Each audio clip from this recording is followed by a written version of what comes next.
जा रही है। लेकिन कौन है ये पवन पांडे जो रेप कांड के आरोपी को बचा रहे हैं? उसी रेप कांड के आरोपी को जिसने महज 12 साल की बच्ची के साथ रेप की घटना को अंजाम दिया, उसे गर्भवती बना दिया। बच्ची ने जब खुद अपनी ही जुबानी ये कहानी बताई तो हर कोई हिल गया।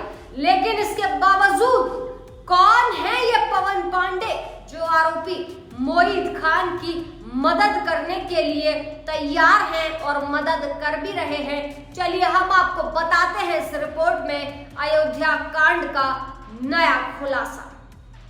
पवन पांडे नाम के एक व्यक्ति फिलहाल अयोध्या केस में खूब चर्चाओं में है और कहा यह जा रहा है कि अगर कोई पर्दे के पीछे से मोईद खान की मदद करने की कोशिश कर रहा है तो वो पवन पांडे है।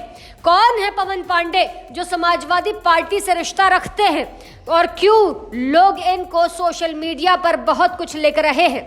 इनके घर पर जब एक संवाददाता घुस गए, जब इनसे ये कहा गया कि अगर डीएनए रिपोर्ट की जांच की जो मांग है वो गलत है तो आप हमारे रिपोर्ट में जो रिपोर्टिंग करने आए हैं यहाँ पर आप पर कोई आरोप लगाते तो क्या आपकी जांच नहीं होनी चाहिए या उन आरोपों की जांच नहीं होनी चाहिए? ये दुनिया भर के केसेस का एग्जाम्पल देते हैं कि बीजेपी के राज में वहाँ केस हुआ, यहाँ केस हुआ। लेकिन पवन पांडे नाम के ये व्यक्ति अब मोईद खान के लिए इतना क्यों परेशान है? क्या मोईद खान सिर्फ समाजवादी पार्टी का नगर अध्यक्ष है इसलिए परेशान है? क्या उनको चुनाव जीतना है समाजवादी पार्टी से टिकट लेकर इसलिए परेशान है? इसीलिए मोईद खान के बारे में हैरान करने वाली बातें और दावे कर रहे हैं और योगी सरकार के फैसले का विरोध कर रहे हैं और जो एक्शन ले रही है सरकार उसका विरोध कर रहे हैं और इस विरोध को एक तरफा बता रहे हैं। तो शुरू यहीं से करते हैं कि पवन पांडे नाम के व्यक्ति अयोध्या में आखिर कौन है।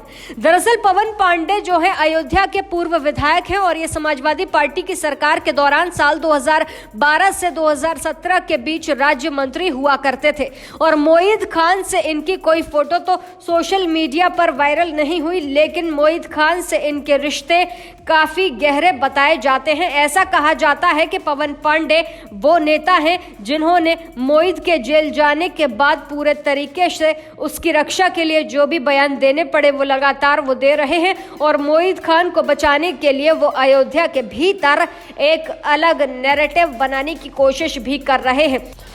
ये तो दुनिया जानती है कि मोईद गुनहगार है या निर्दोष है, ये जो तय करने का अधिकार है वो देश की न्यायालय पर होता है और सुप्रीम कोर्ट से लेकर जिला अदालत होती है, वहां तक आप जाइए, केस लड़िए, आप न्याय की मांग करिए। दूसरी बात ये कि जब भी जो पीड़िता होती है, नाबालिग होती है, वहां पर जैसे ही बयान दर्ज होगा आपको तुरंत गिरफ्तार किया जाएगा और आपकी जो गिरफ्तारी होती है वो गैर जमानती होती है। आपको बाहर आने का मौका तब तक नहीं मिलेगा जब तक उस केस में कुछ बड़े साक्ष्य आपके पक्ष में न मिल जाएं। तो मोईद के बाद अब पवन नाम के व्यक्ति का ये कहना है, जो समाजवादी पार्टी के पूर्व राज्य मंत्री रहे, उनका ये कहना है कि ये जो योगी सरकार है वो बदले की भावना से कार्यवाही कर रही है और मोईद खान को फंसाने की कोशिश की जा रही है। डीएनए टेस्ट होना चाहिए, डीएनए की जो जांच रिपोर्ट आनी चाहिए, उसके बाद कार्रवाई करनी चाहिए।